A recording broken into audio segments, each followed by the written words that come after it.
Chaos Space Marines are cool. This is not a new sentiment, but there are a lot of things about Chaos Space Marines that I find really, really interesting. And some of them aren't things that are exactly explained. And the main, number one thing that has always been in the back of my mind that I haven't really talked about before is how do they get their equipment? How do they maintain it? Because you can only be in the Eye of Terror so long before your armor and stuff begins to break down. I mean, even ships in the Eye of Terror begin to break down due to demon warp stuff that just makes it deteriorate. So they would have to get new stuff from somewhere. And there are a few ways where this could happen, but first I want to establish what they may or may not have in the current 42nd millennium. Most likely, in some form or fashion, they have a decent number of suits of Mark 4, 5, 6, and 3. And the quantities of each suit per Chaos Space Marine Legion or Warband really depends on the way that they fight and how much they had during the Heresy. The Iron Warriors, they're going to use Mark 3 almost exclusively because they do slow grinding assaults, they prefer defense in a lot of different ways. They want to be able to take hits and keep moving and grind their enemies down to submission. So they're basically going to have almost exclusively Mark III, and some damn decent examples of it at that. The Black Legion, they will use anything, although it does seem like that they have a bit of a preference for the Mark IV. The Alpha Legion will use literally anything. I think they have variants of Mark IV and 6, but they're particularly partial to 6 because of the way that they tend to operate a lot more stealthily. Plus, they stole a bunch of Mark 6 from the Raven Guard during the Heresy, and they have the ability to make it, which is confirmed. So we can call that a wash. Mark V is most likely being used by warbands and legions who don't really have a strong industrial base of some sort. This is most likely going to be the Emperor's Children, or the World Eaters, or various other scattered warbands. I mean, Karn the Betrayer is known for using Mark V during the Heresy, so we can also call that a wash. The only legion that I can safely say uses Mark IV extensively is the Night Lords. The Night Lords have a lot of it. They also have a lot of Mark V, but they used a lot of Mark IV during the Heresy, and as far as we know, they still have a decent amount of it. We also know that there are some worlds in the Eye of Terror that can still make Mark IV, as well as certain Space Marine chapters that can make it, most notably being the Iron Hands, although it's not super common. And the need for any new Mark IV suits has been superseded by the Mark X, which in all intents and purposes is the best suit of power armor as a jack-of-all-trades usage for Loyalist Space Marines. So that's kind of leaving the Traitor Legions in the dust. Well, that's what I would say if they didn't have the ability to make their own suits. Because the Dark Mechanicum, being headed up by Kelbor Hall, who as far as I know is still alive, or at least he's not confirmed to be dead, is presumably still around and kicking. And the Dark Mechanicum were not buying into the, hi, let's not build new stuff for religious reasons. They were just inventing stuff on the fly. And you can see this in Chaos Space Marine Legions, because while the Black Legion may use a decent amount of Mark IV, that doesn't look exactly like the Mark IV that we know. Some of it was a little bit elements of 7 in there, a little bit of 6. It seems like entirely depending on the Legion, they are able to make new suits of armor from scratch. Even Terminator Plate, which admittedly is hard to make, they still have suits of Cataphracti and Tartaros kicking around where the Imperium has next to none. The only person that I've seen, well, people that I've seen using Tartaros in the Imperium are Gabriel Angelos of the Blood Ravens, which I don't even know how they got that. I mean, they probably stole it because of the Blood Ravens. And then the Minotaurs, who have a specially designed version of power armor for their own use, which, considering the fact that they're under the personal beck and call of the High Lords of Terra, makes sense. So, in general, we can chalk it up to the Dark Mechanicum, but there is one more element here, well, actually two more elements, that I want to discuss. Those being the Iron Warriors and their role in creating stuff.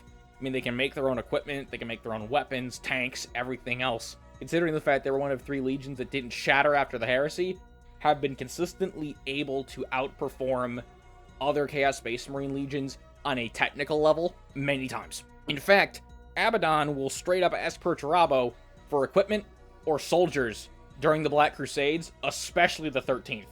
And as such, the Iron Warriors have sat pretty well being able to distribute arms and armor and tanks and everything else to other Traitor Legions if they require it, with some of it even being sold off to, say, the Red Corsairs, for example, or other warbands we don't even know exist.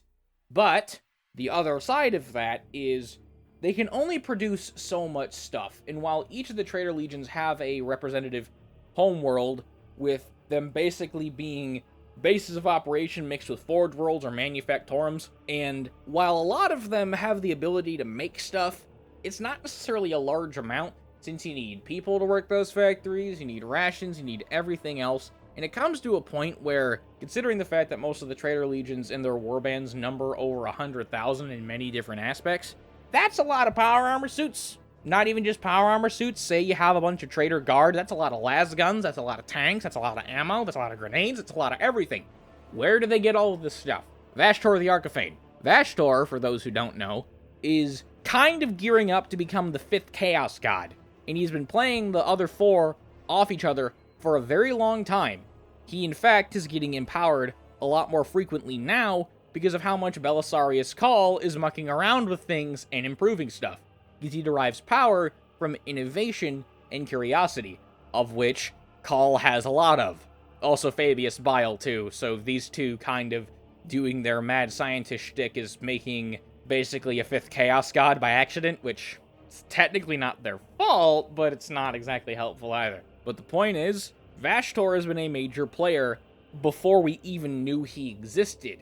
He's held out the Dark Mechanicum, he's especially buddy-buddy with the Iron Warriors, and he even gave Abaddon the Despoiler the Blackstone fortresses that he used during the 13th Black Crusade.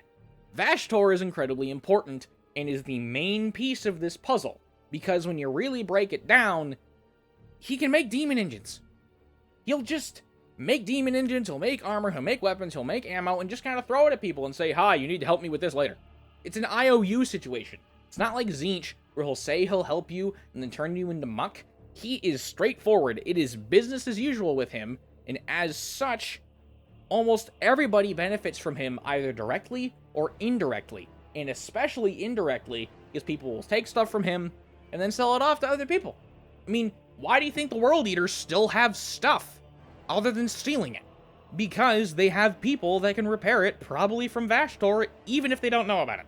It makes at least sense to me, because if this type of entity didn't exist, while yes, the Trader Legions would still be incredibly powerful, they wouldn't have the numbers, they wouldn't have the strength and ability to actually push forward onto the Imperium. I guarantee you, without those Blackstone fortresses, Cadia would not have exploded. Mostly because of the fact that Abaddon threw one at the planet, but that's neither here nor there. Vashtorr is an incredibly important player in this realm of interest to me. And I feel like once we get more and more information about Vashtorr and what he's been up to, we will get to see how much of an impact he's going to have on the Trader Legions at large, especially on that of the Iron Warriors, who seem to be taking on a more important role as time has gone on.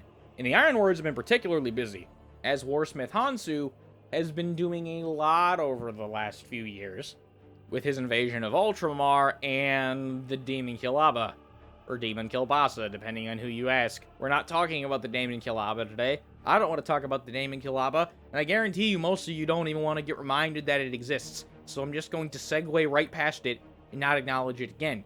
The point that I'm trying to make, the Iron Warriors are being particularly dangerous right now. I mean, a sizable number of Iron Warriors were given to Abaddon for the 13th Black Crusade, which is not the first time that he's done this. Abaddon repeatedly approached frickin' Perturabo and said, hey, can I have some stuff? And Perturabo will give him some stuff, but he gets that stuff a lot of the times because it's either made by him and his warsmiths or Vashtorr.